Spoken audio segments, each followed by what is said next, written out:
மக்களை விவசாயத்திலிருந்து வெளியேற்றணும். மக்களை விவசாயத்திலிருந்து வெளியேற்றதுனால அவங்களுக்கு ரெண்டு பயன் இருக்கு. ஒண்ணு, விவசாயம் பண்ணக்கூடிய அந்த விளை நிலம் அவங்களுக்கு கிடைக்கும்.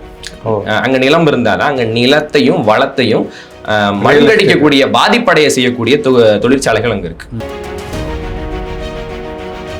அடிக்கடி வேடசுந்தூர் தொகுதியில எந்த விதமான முன்னறிவிப்பும் இல்லாம வெடி சத்தம் கேக்குது. அங்கங்க அந்த அதிர்வலைகளை உணர முடியும். எங்க வெடிக்குதுன்னே தெரியாது. என்ன அவன் தினம் தீபாவளி கொண்டாடிட்டு இருக்கானா வெடி வெடிக்கிறதுக்கு. வருஷம் முழுக்க வெடி வெடிக்குது. திண்டுக்கல் மாவட்டம் சார்ந்த நாங்க கலெக்டர் ஆபீஸ்ல மாவட்ட ஆட்சியர் அணுகி மனு கொடுத்திருப்போம், ஆர்ப்பாட்டம் செஞ்சிருக்கோம். ஆனா அது எதுக்கு அந்த வெடி சத்தம் கேக்குதுங்கன்னு தெளிவான பதில் கிடையாது.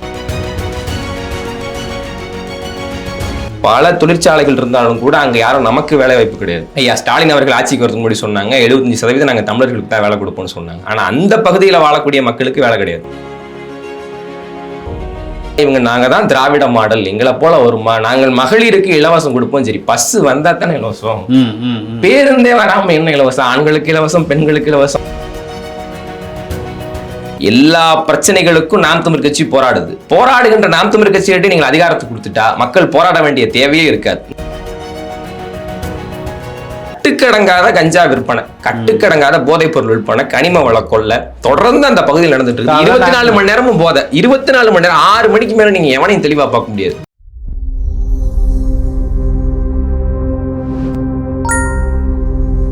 நேயர்களுக்கு வலையொலிக்கு புதிதாக ஆரம்பிப்பதற்கு என்னுடைய மனமார்ந்த வாழ்த்துக்களும் நன்றியும்.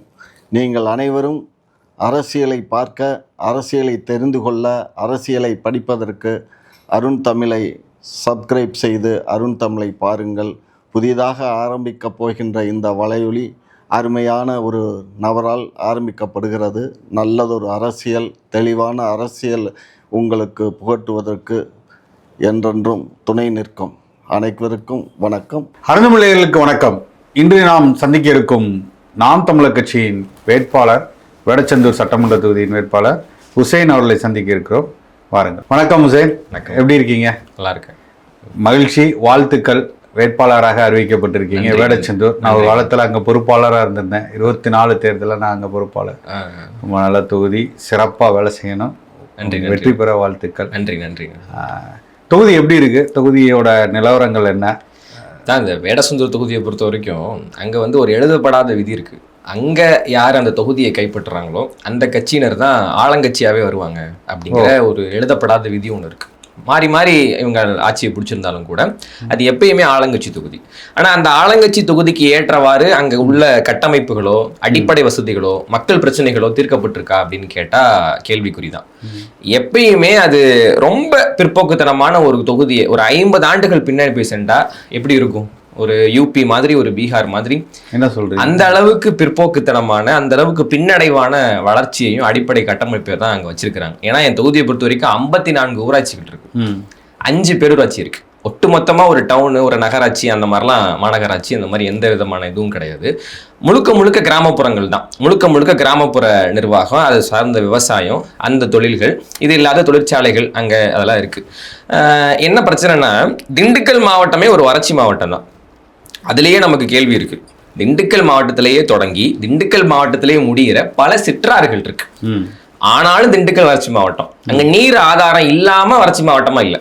நீர் ஆதாரம் இருந்தாலும் சரியான மேலாண்மை இல்லாதனால அது வறட்சி மாவட்டம். அங்க குடகனாறுன்னு ஒரு ஆறு இருக்கு.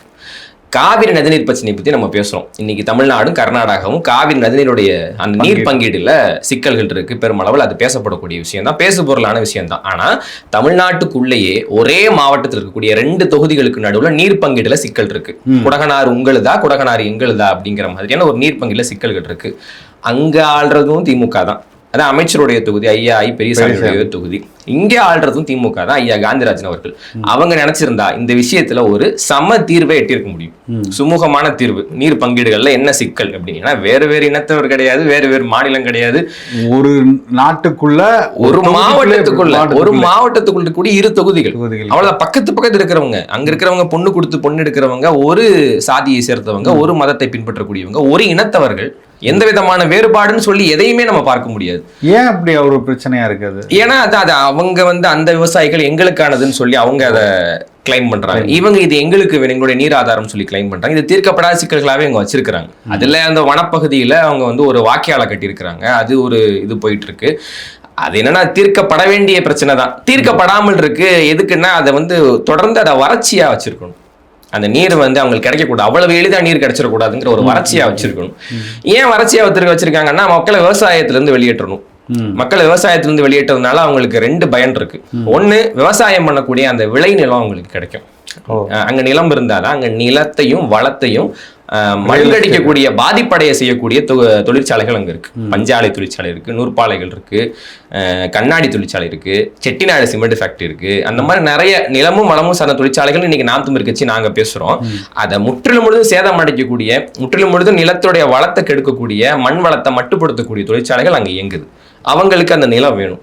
அப்ப இது திட்டமிட்ட வளர்ச்சியை நோக்கி அவங்க செல்லல, திட்டமிட்ட வறட்சியை நோக்கி செல்றாங்க. அங்க நீரை குறைக்கிறது மூலமா என்னன்னா அது ஒரு வறட்சி ஆகும். வறட்சி ஆனதுக்கு அப்புறம் என்ன செய்யலாம்னா அங்க இருந்த மண்களை அள்ள முடியும். பொறுமாடா அந்த மண்ணையும் சரி மணலையும் சரி.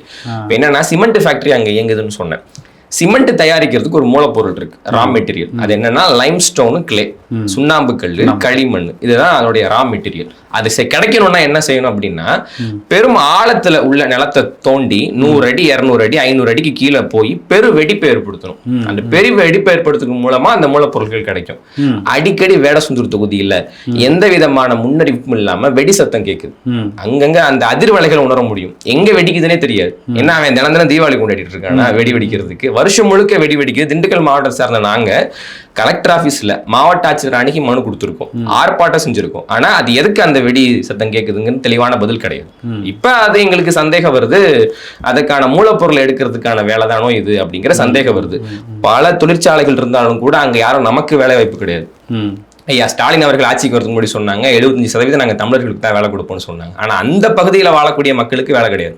ஏற்கனவே நீ நீர் இல்லாம என்னை விவசாயத்தை விட்டு வெளியேற்றிட்ட, என் பகுதியில என் நிலத்தை கொடுத்து என் வரி பணத்துல வர்ற மின்சாரம், என் நீர்வளம் எல்லாத்தையும் கொடுத்து ஒரு தொழிற்சாலை இயங்குது, அதுல எனக்கு வேலை கிடையாது அப்படின்னா அது எவ்வளவு பெரிய அடக்குமுறை. என் நிலமும் என்கிட்ட இல்ல, என் பலமும் என்கிட்ட. யாரவங்களாம் அப்ப யாருக்கு கொடுக்குறாங்க? வடக்கன்ஸ், அங்க இருக்கக்கூடிய வட மாநிலத்தவர்களுக்கு வேலை அதிகமா கிடைக்குது. வட மாநிலத்தவர்கள், அதாவது கொங்கு மண்டலத்தை இன்னைக்கு நம்ம பேசுறோம், அங்க வட மாநில தொகுதியா அது ஆயிட்டு வருது, ஆயிடுச்சு, சில தொகுதிக்கு ஆயிட்டு வந்துருச்சுங்கிறது. வானதி ஸ்ரீனிவாசனுக்கு யூபியில இருந்து ஒருத்தவர் வந்து வாக்கு சேகரிச்சுட்டு போனார். அதை வச்சு அங்க தெரியுது அங்க யாருக்கானவர்கள் இருக்காங்க. ஒரு சில பகுதிகள் வெங்காளிகளாகவே வேலைக்கு மட்டும் வரல, இங்க வாக்காளர்களா மாறிட்டாங்க. இப்ப எஸ்ஐஆருக்கு அப்புறம் என்ன நிலவரம், எத்தனை வாக்காளர்கள் அவங்க இருக்கிறாங்கிறது தெரியாது. ஆனா அவங்களோட இது இருக்கு. இப்ப என்னன்னா அங்க கூலி உயர்வு சிக்கல் இருக்கு. நமக்கு வந்து ஸ்டெர்லைட்ல துப்பாக்கி சூடு நடந்தது தெரியும், கீழ்வன்மணி படுகொலையை பத்தி தெரியும்.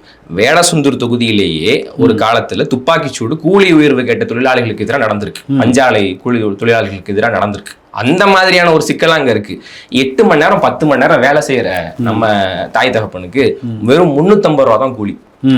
ஆனா அந்த உழைப்பின் மூலமா கிடைக்கிற உற்பத்தியை அவங்க போய் விற்பனை செய்யும் போது அதுல அவங்களுக்கு கிடைக்கிற லாபம் 10 லட்சம் ரூபாய். அந்த மாதிரி சாக்ஸ் தொழிற்சாலை இருக்கு.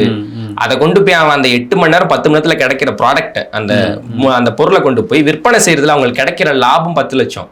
ஆனா அதை உற்பத்தி செஞ்ச தொழிலாளிக்கு வெறும் 350 ரூபா கூலி.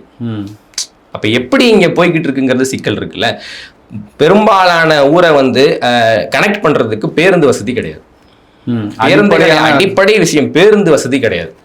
பேருந்து வசதி கூட இன்னும் ஏற்படுத்தி வைக்கல. ஆனா இவங்க நாங்க தான் திராவிட மாடல், எங்களை போல வருமா, நாங்கள் மகளிருக்கு இலவசம் கொடுப்போம். சரி, பஸ் வந்தா தானே இலவசம், பேருந்தே வராம என்ன இலவசம், ஆண்களுக்கு இலவசம் பெண்களுக்கு இலவசம் அப்படின்னா பேருந்து வரணும்ல ராஜா, கொடுத்தாதானப்பா, வந்தாதானே இலவசம். வராம அங்க இருக்கக்கூடிய பகுதிகளில் கொடிக்கால்பட்டின்னு ஒரு ஊர், நாங்க போய் திருமண கூட்டம் நடத்தணும். பொதுவா நாங்க நடத்தக்கூடிய திருமண கூட்டங்களுக்கு முன்னரே நாங்க போய் துண்டறிக்கை கொடுப்போம். வீடு வீடா போய் உங்களுக்கு என்ன சிக்கல் இருக்குமா, நான் தான் நாம் தமிழர் கட்சியுடைய வேட்பாளராக போட்டிடுறேன், இந்த கட்சியில இருந்து வந்திருக்கோம், உங்களுக்கு என்ன சிக்கல் இருக்கு, உங்க அடிப்படை பிரச்சனைகள் என்னன்னு கேட்போம். அங்க அவங்க எங்கிட்ட முறையிடுறது, அங்க ஒழுங்கான அந்த சாக்கடை வசதி கூட கிடையாது, வடிகால் கூட தெருவிலே போயிட்டு இருக்கு.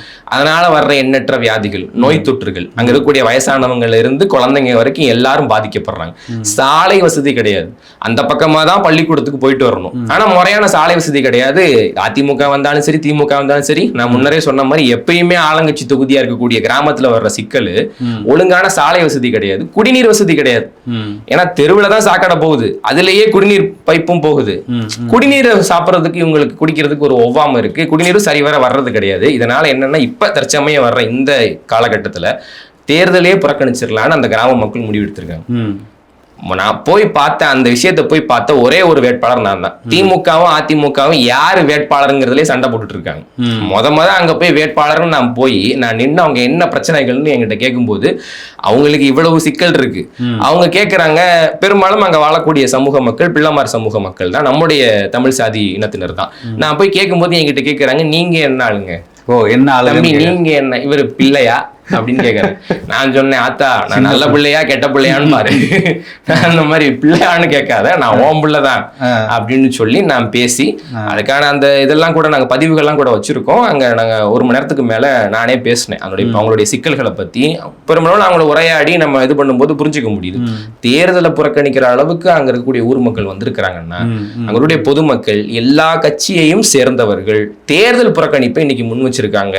எந்த அரசியல்வாதியும் கிராமத்துக்குள்ள வரக்கூடாது, எங்கள்கிட்ட வாக்கு சேகரிக்கிறதுக்கு இங்க எவனும் உள்ள வரக்கூடாது அப்படிங்கிற நிலைக்கு தள்ளப்பட்டிருக்காங்கன்னா அப்ப இந்த அரசாங்கத்தின் மீதும் இந்த அரசியல்வாதிகள் மீதும் அவங்களுக்கு இருக்கிற நம்பிக்கையை வச்சுப்பாரு. முற்றிலும் நம்பிக்கை இழந்து போயிட்டாங்க. ஆனா வைட்டமின் எம் கொண்டு போய் சேர்த்துருவாங்கல்ல, அது கடைசி நேரத்துல வைட்டமின் எம், அந்த வைட்டமின் எம் வச்சுக்கிட்டு குடிநீர் வருமா, வைட்டமின் எம் வச்சுக்கிட்டு சாலை வருமா? மக்களே அப்படி நினைச்சு வச்சிருக்காங்களா? இப்ப நீங்க சொல்ற வேடச்சந்தூர் தொகுதியில, அய்யலூர், இந்த மாதிரி நிறைய இடங்களுக்கு நான் போயிருக்கும்போது மக்கள் வெளி உலகமே தெரியாம நிறைய பேர் நான் சந்திச்சிருக்கேன். அங்க இருக்கிற மலை பிரதேசத்துல, அய்யலூர்லாம் பெரிய மலை கிராமங்கள், அந்த கிராமத்துல போகும்போது அவங்க அந்த ஊரை விட்டு கீழே வந்ததே இல்லை. அப்படி ஒரு வாழ்க்கையை வாழ்ந்துட்டு இருக்கவங்களுக்கு எல்லாம் அவங்க தன்னுடைய பிரச்சனைகளை கூட வெளியில எப்படி அட்ரஸ் பண்றது அப்படின்னு தெரியாத அறியாமையில் இருக்கிறாங்க. அவங்களுக்கு ஒரு அதிகார வர்க்கத்தை எப்படி அணுகணும்னு தெரியாது, ஒரு அரசியல்வாதிகளை எப்படி அணுகணும்னு தெரியாது. அதே அய்யலூர்ல கூட்டம் போட்ட ஐயா காந்திராஜன் காவிரி கூட்டு குடிநீர் திட்டத்தை நான் கொண்டு வந்து உங்களுக்கு எல்லாம் குடிநீர் தருவேன்னு சொன்னார். அதே அய்யலூர்ல நின்று பேசினார். ஆனா இன்னைய வரைக்கும் அதுக்கான எந்த நடவடிக்கையும் அவங்க எடுக்கல. அய்யலூர்ல தக்காளியுடைய விளைச்சல் அதிகமா இருக்கும். அங்க ஒரு தக்காளியை மதிப்பு கூட்டப்பட்ட பொருட்களை இது பண்றக்கூடிய உற்பத்தி செய்யக்கூடிய ஒரு தக்காளி தொழிற்சாலை வேணும் அப்படின்றத மக்களுடைய இதா இருக்கு. நம்ம அதை செய்வோம் அப்படின்னு நம்ம சொல்றோம். ஆனா அங்க இருக்கக்கூடிய காந்திராஜனுக்கோ ஐயா பரமசிவம் அதிமுக வேட்பாளருக்கோ எதிர்கட்சியில இருக்கக்கூடிய அந்த முன்னாள் எம்எல்ஏவுக்கோ எந்த விதமான இதுவும் இல்லை. என்னன்னா அது தன்னுடைய இதை வெளி சொல்ல முடியாத அளவுக்கு அவங்க அறியாமல் இருக்காங்க. எப்படி இப்ப இவங்க அரசியல் தான் என்னுடைய அதிகாரம், நான் நல்லவனுக்கு வாக்கு செலுத்தினா நல்லவன் ஆட்சி செஞ்சுட்டு போறான், நாம இத்தனை ஆண்டு காலம் நம்மளை வச்சு செஞ்சவங்களை நம்ம மாத்திட்டோம்னா புறக்கணிச்சிட்டோம்னா பரவாயில்ல, நம்ம நல்லவர்களுக்கு வாக்களிப்போம், அந்த வாக்கை கொண்டு அவங்கள நம்ம அச்சுறுத்தோன்னு கருதல. மக்கள் இப்பயுமே ஒரு விரக்தியில தேர்தலை புறக்கணிக்கிறாங்க, விரக்தியில இருக்கிறாங்க. மற்ற மக்கள் எல்லாம் அறியாமையில் இருக்கிறாங்க. இதுதான் இங்க 3 கூட்டமா இதை பிரிக்கலாம். ஒண்ணு எனக்கு ஏதாவது ஆதாயம் கிடைக்குமான்னு யோசிக்கிற தன்னல கூட்டம், இன்னொன்னு அறியாமையில இருக்கிற தற்குறி கூட்டம், இதுக்கு நடுவில் அஞ்சாம இருக்கிற தத்துவ கூட்டம்ங்கிறது அது நம்ம தான். அப்ப இதுவே ஒரு முரண்பாடான ஒரு கூட்டம் இங்க இருக்கும்போது ஒருத்தர் யாரை இன்ஃப்ளூயன்ஸ் பண்றா அப்படிங்கிறது இங்க மிகப்பெரிய பிளே பண்ணும். நீங்க சொன்ன மாதிரி விட்டமின் எம்ங்கிறது அது ஒரு சாரார்கிட்ட வேலை செய்யறதுங்கிறது பெரும்பாலான சாரார்கள்ட்ட இந்த மாதிரி கிராமப்புறங்கள்ல இருக்கக்கூடிய நீங்க சொல்ற பார்த்தா அந்த சட்டமன்ற உறுப்பினர்கள் நீங்க சொல்றீங்க ஒட்டுமொத்தமாக யார் ஆட்சிக்கு வருவார்களோ அது அங்க இருந்துதான், அங்க யார் ஜெயிக்கிறாங்களோ அவங்கதான். ஏதோ ஒரு இது இருக்கு. ஆனா அவர் பேர் பெருசா வெளியில தெரியப்படுறது கிடையாது. அந்த தொகுதியில அவர் என்ன வேலை செஞ்சிருக்காங்கன்னு தெரியாத ஒரு இடத்துலதான் அந்த தொகுதியே இருக்கு. தொகுதியே அந்த நிலைமையில தான் இருக்கு. ஆனா மக்கள் மறுபடி இவர்களுக்குள்ளாவே இயங்கிக்கிட்டே இருக்காங்களா, இவர் இல்லைன்னா அவர் இல்லைன்னா இவர்களும் ஒரு வாக்கு அவர்களை தாண்டி வெளியில வராத ஒரு இடத்துல நிக்குது இல்ல. இப்ப நீங்க போய் அது என்ன மாற்றத்தை அந்த இடத்துல? அதனால நான் 1 வருடத்துக்கு முன்னாடியே வேட்பாளரை போட்டு தினந்தோறும் மக்களை சந்திக்கணுங்கிற நிலைக்கு வந்தது காரணம் அதுதான். இங்க மக்கள் மிகப்பெரிய அறியாமையில இருக்கிறாங்க. திமுக அதிமுகவை விட்டா வேற மாற்று சக்தி இல்லைங்கிற இதுல இருக்கிறாங்க. அவங்களுக்கு தெரிஞ்சது 2 சின்னம் தான். அதுல யாரு நிக்கிறாங்கிறது கூட விஷயம் கிடையாது. அண்ணன்மார்கள் அடிக்கடி சொல்லுவாங்க, கருணாநிதி ரெட்டலையில போட்டிக்கிட்டாலும் அவங்க ஓட்டு போடுவாங்க, ஜெயலலிதா உதயசூரன்ல போட்டிட்டு இருந்தாலும் அவங்க ஓட்டு போட்டிருப்பாங்க அப்படின்னு. அவங்களுக்கு தேவையானது 2 சின்னம் தான். அது மனசுல பதிஞ்சிருச்சு. மாறி போடுறாங்களோ இதை ஒரே சின்னத்துக்காக எதுக்காக போடுறாங்களோ, அதாவது தன் சிக்கல்களை தீர்க்கிறதுக்கான அதிகாரம் வல்லமையும் இந்த அரசியலுக்கு இருக்கு, இதன் மூலம் கிடைக்கிற அதிகாரத்துக்கு இருக்கு. இந்த அரசியல்வாதிகள் தான் எங்க பிரச்சனைகளை தீர்க்கக்கூடிய வல்லமை பெற்றவர்கள். அவர்கள சரியான நபர்கள் நம்ம தேர்ந்தெடுத்துட்டோம்னா இந்த பிரச்சனை எதுவுமே நமக்கு இருக்காது, இதை அடைஞ்சிடலாங்கிற அளவுக்கான இது இல்லை அவங்க கிட்ட.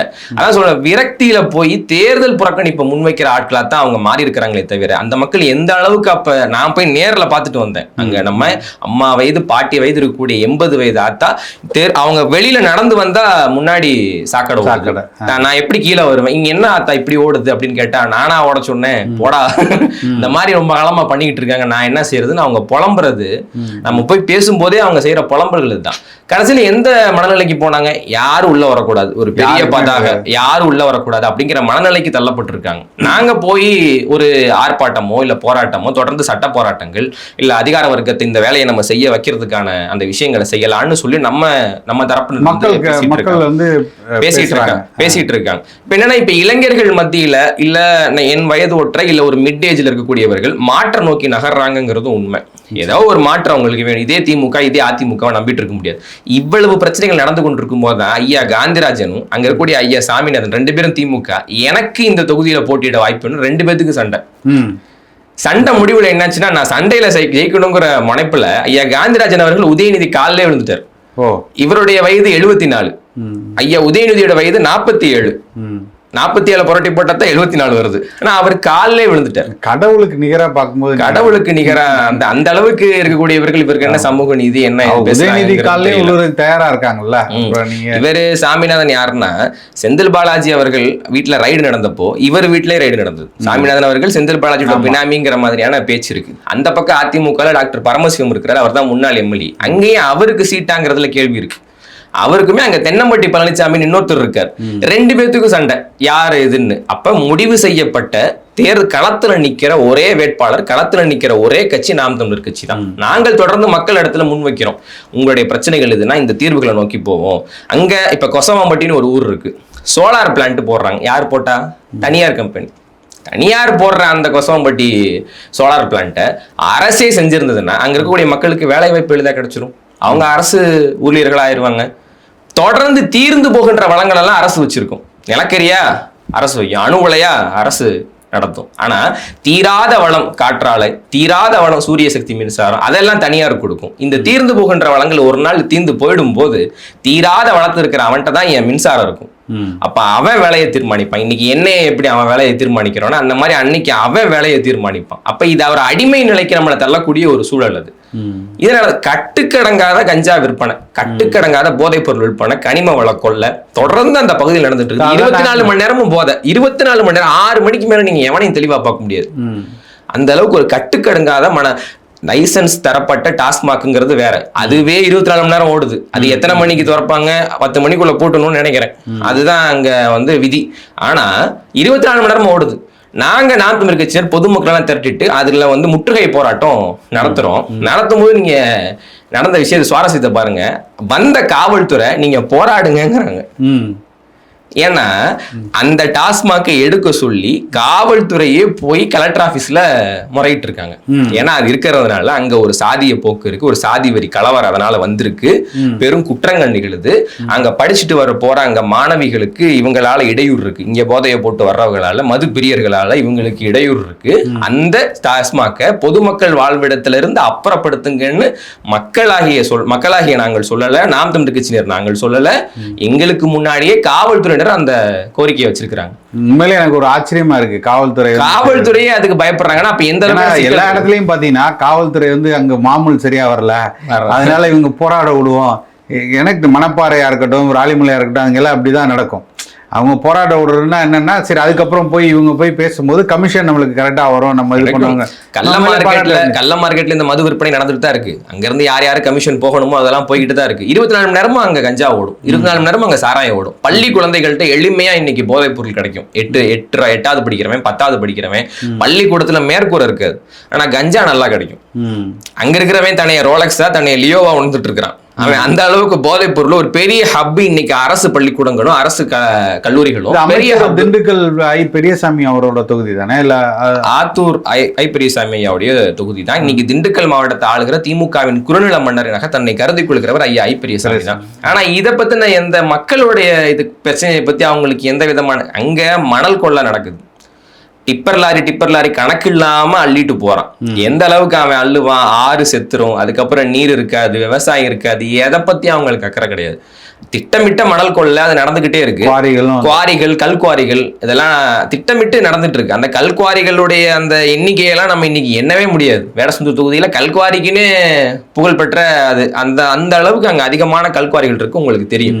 அந்த அளவுக்கு சிக்கல்ல இருக்கிற ஒரு தொகுதியை எப்படி கட்டமைக்கணும், எந்த மாதிரி கொண்டு போகணும் அப்படி, அதாவது அவங்க எல்லாம் எப்படி எனக்கு பார்க்கும்போது தெரியுதுன்னா, இங்க இருக்கிற மக்கள் எதுக்கு நம்மளை எடுத்து கேள்வி கேட்க மாட்டாங்க அப்படிங்கிற அந்த அறியாமையை பயன்படுத்திக்கிறாங்க. அதனால எல்லா சிக்கலும் அங்க இருக்கு. அங்க நீர் பிரச்சனை இருக்கு, கொடங்கனார் நில பிரச்சனை இருக்கு, மண்ணு பிரச்சனை இருக்கு, மண்ணை அள்ளுறாங்க, கல் அள்ளுறாங்க, வேலை வாய்ப்பு பிரச்சனை இருக்கு, கல்வி பிரச்சனை இருக்கு. எல்லாம் அரசு கலைக்கல்லூரிங்கிறது அங்க ஒண்ணு கிடையாது. ஒரே ஒரு கலைக்கல்லூரி இருக்கு. பள்ளிக்கூடங்கிறது மேற்கூரை இல்லாம இருக்கு. அந்த பள்ளிக்கூடத்துக்கு போறதுக்கு அடிப்படையான பேருந்து வசதி கிடையாது. இங்க இருக்கிறவன் கோயம்புத்தூருக்கு வேலைக்கு போறான், திருப்பூருக்கு வேலைக்கு போறான், ஏன் வெளிமாநிலம் வெளிநாட்டுக்கு கூட வேலைக்கு போயிடுறான். இங்கே வேலை வாய்ப்பு கிடையாது. இங்க இருக்கிற மக்களுக்கு இங்கே வேலை வாய்ப்பு கிடையாது. அங்கே நீங்க வெளியூருக்கு போகணும், இல்லை ஏதாவது ஒரு பொருள் வாங்கணும்னாலே திண்டுக்கல் தான் போகணும். திண்டுக்கல்ல இருந்து தான் அவங்க செல்ல வேண்டியது இருக்கும். இதுக்குன்னு தனியா அந்த போக்குவரத்து வசதியோ மற்ற உள்கட்டமைப்புகளோ எல்லாம் கிடையாது. மக்கள் தான் அவங்க தான் சிந்திக்கணும். நாங்கள் தொடர்ந்து இப்போ 9 ஊராட்சியில தெருமுனை கூட்டம் போட்டோம், ஒரு ஊராட்சியில பொதுக்கூட்டம் போட்டோம். எங்களுடைய சத்துக்கு எங்களுக்கு இருக்கிற பொருளாதார வலிமைக்கு 10 ஊராட்சிகளை எங்களால இந்த நேரத்துல கவர் பண்ண முடிஞ்சுச்சு. நாங்க எல்லா இடங்களும் போய் மக்களை சந்திச்சோம், துண்டறிக்கை கொடுத்தோம், போய் பார்த்தோம், அவங்க சிக்கல்கள் என்னன்னு கேட்டோம், அவங்களுக்கு ஆறுதலான வார்த்தைகளை சொல்லிட்டு வந்தோம். தெருமுனை கூட்டங்கள் அவங்க சிக்கல்களை குறித்து பேசணும். நம்மளுடைய அந்த டாஸ்மாக் முற்றுகை போராட்டம் கூட தினத்தந்தியில செய்தியாச்சு. நம்ம நாம் தமிழ் கட்சியில செய்த போராட்டம் அப்படிங்கிறது தினத்தந்தியில செய்தியாச்சு. சீக்கிரமா அதை அப்புறப்படுத்துவோம். இன்னைக்கு அவங்கள்ட்ட இருந்து நமக்கு ஒரு வாக்குறுதி கொடுத்துருக்கு. இல்லைனாலும் நாங்க போய் உடப்போம். ஒண்ணு நாங்களுடைய நிலைப்பாடு ரொம்ப எளிமை. ஒண்ணு நீங்க அப்புறப்படுத்துங்க, இல்ல நாங்க அப்புறப்படுத்த வேண்டி வரும். அவ்வளவுதான். அதுங்கிறது தெளிவா இருக்கும். அப்ப தொடர்ந்து மக்களுக்காக நிக்கிற எங்களை புறக்கணிச்சுக்கிட்டே இருக்கிறதுல கடைசியில தேர்தலை புறக்கணிக்கிறது, வாழ்க்கையை புறக்கணிக்கிறது, இந்த மாதிரி தான் போய் விடுமே தவிர மாற்றத்தை நோக்கி மக்களும் நகரணும். அப்பதான் அதுக்கு ஒரு தீர்வு எட்ட முடியும். அதுக்கான மக்களை வேடசந்தூர் களம் நமக்கு சாதகமா இருக்கு. அவங்க செய்யற ஒவ்வொரு தவறுகளும் நமக்கு சாதகமா தான் போய் முடியும். மக்களுக்கு ஒரு பாதகமான ஒரு விஷயம் நடக்குதுன்னா மாற்று சிந்தனையாளர்களுக்கு அது சாதகமா போய் முடியும். அப்ப அவங்க நோக்கி நம்ம திமுக தேர்தலே வேணாம்னு நினைக்கிறவங்க அவங்க கண்டிப்பா யாரை மனசுல வச்சு நினைச்சிருப்பாங்க? திமுகவும் அதிமுகவையும் மனசுல வச்சுதான் தேர்தல் வேணாங்கிறாங்க. அவங்களுக்கு காலத்துல நாம் தமிழ் பிள்ளைகள் நாங்களும் இருக்கிறோம், சத்தியத்தின் பக்கம் நிக்கிறோம், வாக்குக்கு காசு கொடுக்காம நிக்கிறோம். உங்களுக்கான பல திட்டங்கள், நிலமும் வளமும் சார்ந்த தொழிற்சாலைகள், இங்கே படித்தவர் படிக்காதவர் அனைவருக்கும் அரசு வேலை, ஆடு மாடு மேய்த்தலை அரசு பணியாக்கப்படும், விவசாயம் அரசு பணியாக்கப்படும். இந்த மாதிரியான இதெல்லாம் தலைநகரை மாற்றுவோம், தமிழகத்தை மாற்றுவோம். மின்சாரத்தை 25 காசுக்கு கொடுப்போம் ஒரு யூனிட் மின்சாரத்தை. சிறு குறு தொழில்னா ஒரு யூனிட் மின்சாரத்தை 4 ரூபாய்க்கு தருவோம். உங்களுக்கு தேவையான மின்சார கட்டமைப்பை நாங்களே கொடுப்போம்.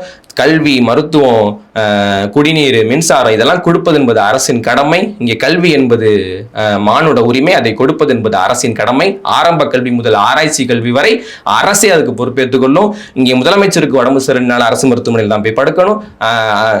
கடைக்கோடியில் இருக்கக்கூடிய ஆட்களுக்கு உடம்பு சரியில்லை அரசு மருத்துவமனை தான் போய் படுக்கணும். இந்த மாதிரியான ஒரு பெரிய மாற்று சிந்தனை, இங்கே அதிகார பரவல், எல்லா பக்கமும் போய் எல்லா விதமான அடிப்படை வசதிகளும் கிடைக்கணுங்கிற ஒரு மாபெரும் திட்டத்தை வச்சு இன்னைக்கு இப்போ கூட 2026க்கான செயற்பாட்டு வரைவு நாம் தமிழ் கட்சியில தயாராகிட்டு இருக்கு. பிப்ரவரி 21ஆம் தேதி என்னுடைய அப்பா செந்தமிழன் சீமான் அவர்கள் அதை அறிவிப்பாங்க.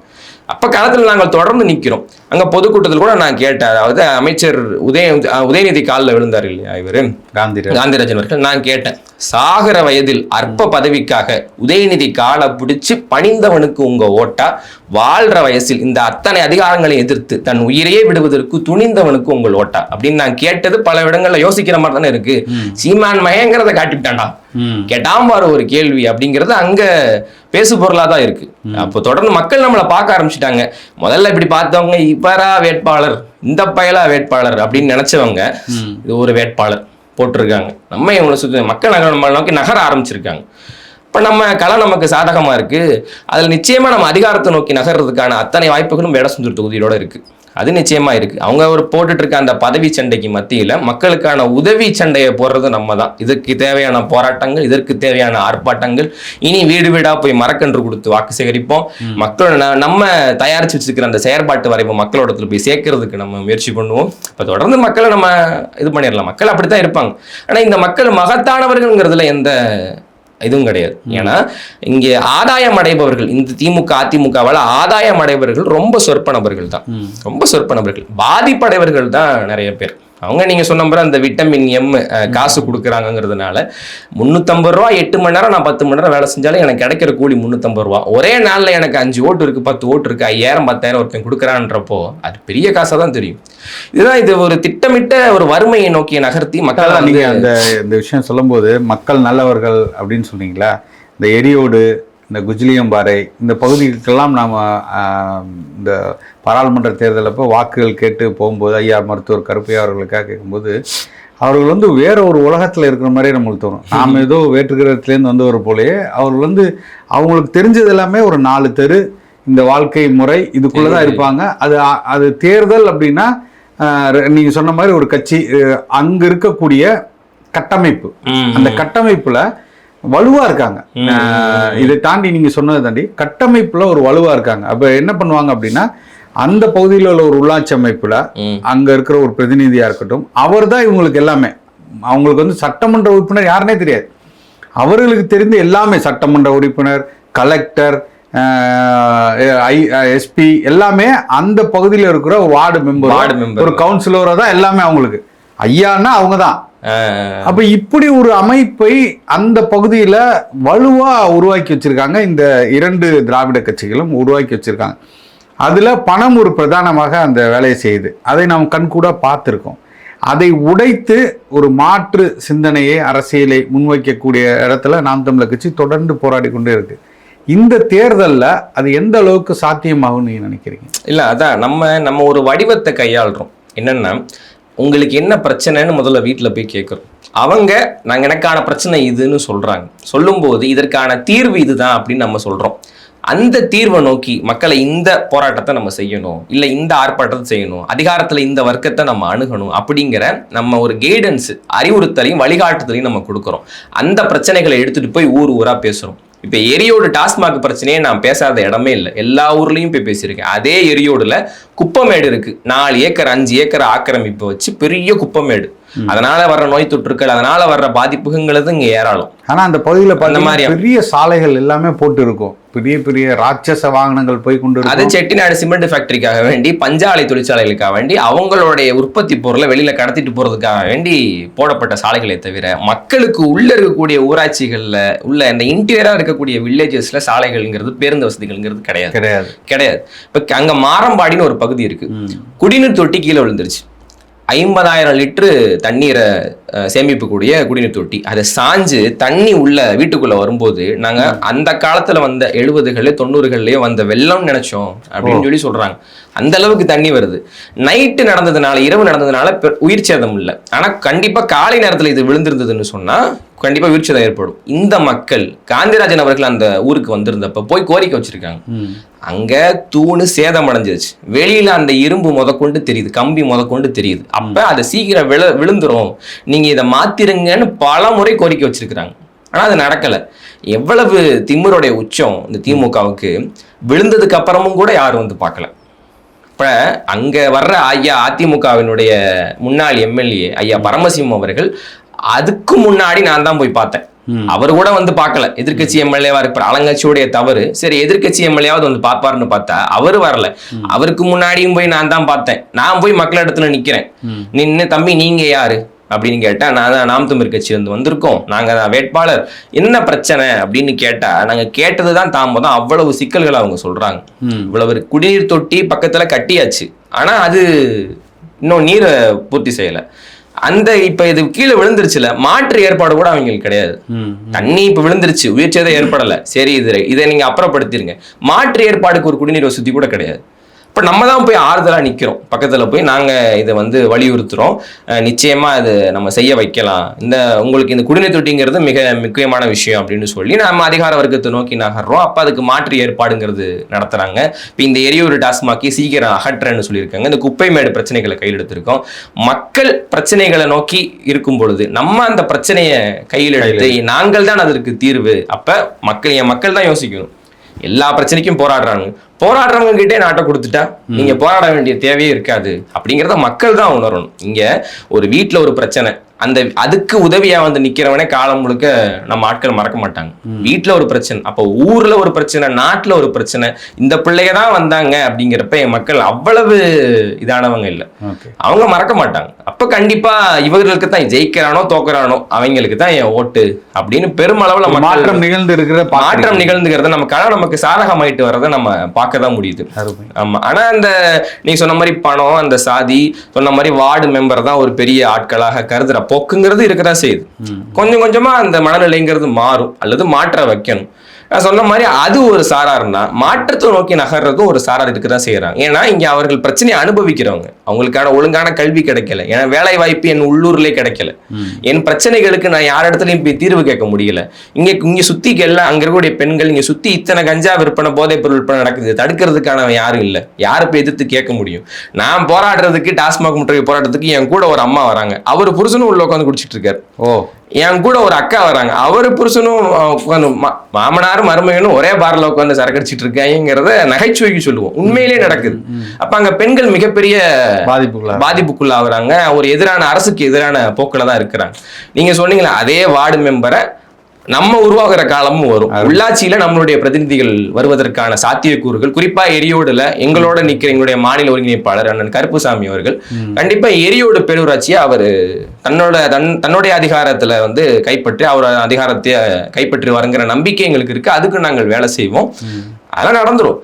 இது என்னன்னா, இது நல்லவர்கள் கூட தோற்கலாம், நம்பிக்கையுள்ளவர்கள் தோற்பதற்கு வாய்ப்பு இல்லைன்னு சொன்ன தத்துவத்தின்படி நம்ம வேலை செய்யறோம். இப்பதான் வயது வரம்பே வந்திருக்கு. எங்களை போல இளம் வேட்பாளர்களுக்கு 100 வேட்பாளர்கள் நாங்கள் களத்துல நிக்கிறோம். வயது வரம்பே இப்பதான் வந்திருக்கு. 25 வயது ஆனாலும் நீங்கள் போட்டியிட முடியும். எனக்கு ஒரு 26, 27 வயசு ஆகுது. இப்ப நான் இங்க களத்துல வந்திருக்கு, இதுவே பெரிய மாற்றுதல் தான். நீங்க போட்டியிட்டு வெல்ல முடியுமான்னு கருத வேண்டியது இல்லை, போட்டியிடுறதே பெரிய வெற்றி தானே. இத்தனை அதிகாரத்தை நோக்கி எதிராக கேள்வி எழுப்பக்கூடிய ஒரு தத்துவ ரீதியான, ஒரு கொள்கை ரீதியான அமைப்பை ஒரு இளைஞர் படைய சீமான் உருவாக்கிட்டார்ல. இதை நோக்கி மக்கள் கவரப்பட மாட்டாங்கன்றதுல என்ன இருக்கு? இப்பதான் நாங்கள் வரோம். திமுக ஆரம்பிச்ச உடனே அவங்க ஆட்சியை பிடிச்சிட்டாங்களா? 49ல் ஆரம்பிச்சு திமுக 67ல தான் ஆட்சியை பிடிக்கிறாங்க. அதுக்கும் மொழிப்போர்னு ஒண்ணு அவங்களுக்கு ஒரு பெரிய கீயா அமைஞ்சது. அதை நோக்கி தான் அங்க இருக்கக்கூடியவர்கள் திமுகவை நம்பகமா ஆரம்பிச்சாங்க. இப்ப இருக்கக்கூடிய சிக்கல்கள், இதனால வர்ற அந்த அழுத்தம், இந்த தாக்கம் நாம் தமிழர் கட்சியை நோக்கி திருப்பும். அது திருப்புறதை நம்மளால கண்கூட பார்க்க முடியுது.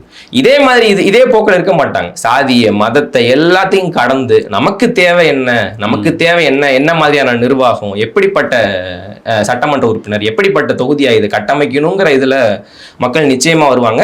அதற்கான போராட்ட காலத்துல தொடர்ந்து நாங்க நிற்போம். அவங்க சாமிநாதனோ, காந்திராஜனோ, பரமசிவமோ, பழனிசாமியோ வருவாங்களான்றது தெரியாது. ஆனா சீமான் மகன் உசேன் கண்டிப்பா அந்த களத்துல தொடர்ந்து நிரந்தரமா நான் களத்துல நிற்பேன். நாங்கள் சோர்ந்து போகின்ற ஆட்கள் கிடையாது. சோர்வனே என்னன்னே தெரியாத தலைமையும், சோர்வனே என்னன்னே தெரியாத இளம் தலைமுறையையும் எங்களிடத்துல கொண்ட ஆட்கள். நாங்கள் சோர்வாக வாய்ப்பில்லை. நிச்சயமா நாங்கள் மாற்றத்தை, எங்கள் காலத்திலேயே இந்த மாற்றத்தை உண்டாக்கக்கூடிய எல்லா வலிமையும் எங்கள்கிட்ட இருக்கு. நிச்சயமா நாங்கள் செய்வோம். இறுதியாக வேடச்சந்தூர் மக்களுக்கு உசேன் ஆகிய நீங்கள் என்ன சொல்ல விரும்புறீங்க உங்களுக்கு வாக்களிக்கிறதுக்கு?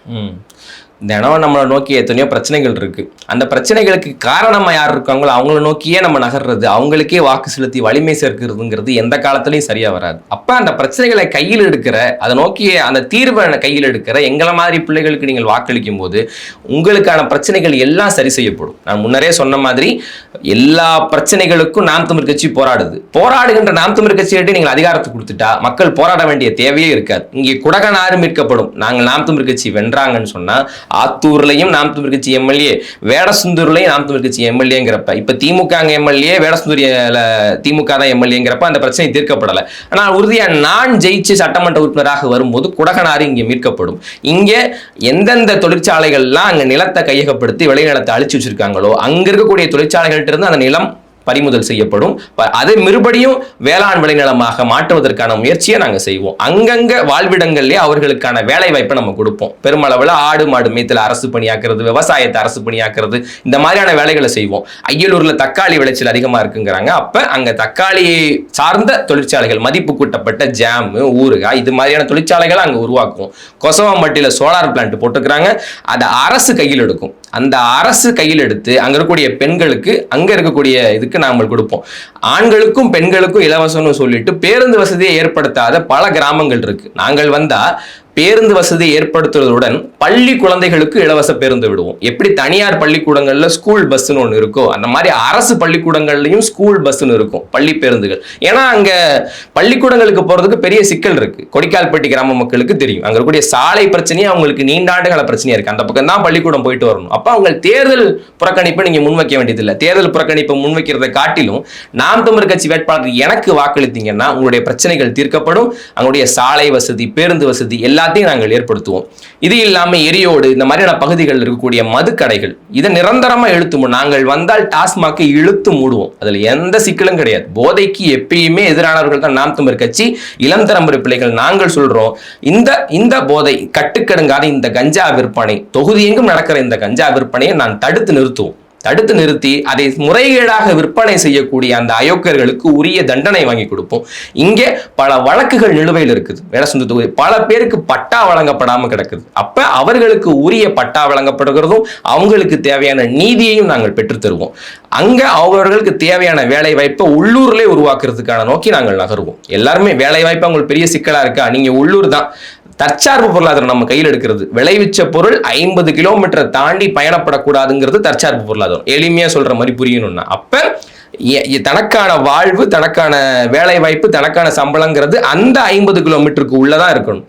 அப்படி உள்ள இருக்கும்போது தான் நான் வாழுவேன், இல்லைன்னா நான் போராடுவேன், வாழ்க்கைக்கு போராடுவேன், வாழ்க்கையை நகர்த்துவேன். அப்ப அப்படிப்பட்ட இளம் பிள்ளைகள் இன்னைக்கு கோயம்புத்தூர்லையும் திருப்பூர்லையும் வெளிநாட்டிலையும் வெளிமாநிலங்களையும் போய் வேலை செய்யற அந்த நிலைமையை ஒழிச்சு உள்ளூர்லயே அவங்களுக்கு வேலை வாய்ப்பு ஏற்படுத்தக்கூடிய நிலமும் வளமும் சார்ந்த தொழிற்சாலைகள், அங்க ஒரு பால் வள இண்டஸ்ட்ரி, ஒரு டைரி இண்டஸ்ட்ரியை போட்டு ஆடு மாடு பால்களை எல்லாம் அதெல்லாம் உற்பத்தி செய்யக்கூடிய, அங்க ஆடு மாடு மேய்ச்சல ஒரு பெரிய வர்த்தகம் செய்யக்கூடிய, அங்க பிபிஏ படிச்சவங்களுக்கு வேலை இருக்கு, எம்பிஏ படிச்சவங்களுக்கு வேலை இருக்கு, இன்ஜினியரிங் படிச்சவங்களுக்கு வேலை இருக்கு. அங்க இருக்கிற மிஷினரிஸ் எல்லாம் பழுதுபட வாய்ப்பு இருக்கு. அதனால மெக்கானிக்கல் இன்ஜினியர்ஸுக்கு அங்க வேலை இருக்குது. அதை கணக்கு பார்க்கணும். அப்ப ஆடிட்டருக்கு அங்க வேலை இருக்குது. அதெல்லாம் வர்த்தகப்படுத்தணும். அப்ப பிபிஏ படிச்சவங்களுக்கு, பிகாம் படிச்சவங்களுக்கு, மார்க்கெட்டிங் தெரிஞ்சவங்களுக்கு அங்க வேலை இருக்குது. அதையெல்லாம் நம்ம டிஜிட்டலைஸ் பண்றோம், கம்ப்யூட்டரைஸ் பண்றோம். அப்ப அங்க பிஎஸ்சி கம்ப்யூட்டர் சயின்ஸ் படிச்சவங்க, பிசிஏ படிச்சவங்க, கம்ப்யூட்டர் இன்ஜினியரிங் படிச்சவங்களுக்கு வேலை இருக்குது. ஏன் நாம் படிக்கவே இல்லைன்னு சொன்னாலும் அந்த மாடுகளை பராமரிப்பதற்கு வேலை இருக்குது. அங்க இருக்கக்கூடிய தொழிலாளர்கள், அந்த தொழிலாளர் இதை செய்யக்கூடிய வேலையாட்களுக்கு அங்க வேலை இருக்குது. அப்ப படித்தவர் படிக்காதவர் என அனைவருக்கும் அரசு வேலை. இனி படிக்காதவரே இல்லை என்ற நிலையை உருவாக்குவது எங்கள் அடுத்த வேலை என்று சொல்லி நாங்கள் களத்தில் நிற்கிறோம். இது இல்லாமல் இன்னும் எண்ணற்ற பிரச்சனைகள் அங்க இருக்கக்கூடிய பகுதி மக்களுக்கு இருக்குது. எல்லாத்தையும் நாங்கள் கேட்டறிந்து உணர்ந்தறிந்து நான் சட்டமன்ற உறுப்பினராக நிச்சயமாக வென்று இந்த பிரச்சனைகளை நான் சரி செய்வேன். மிக்க நன்றி. உங்கள் எண்ணங்கள் நிறைவேற அருந்தமிழ் சார்பாக வாழ்த்துக்கள். நன்றி.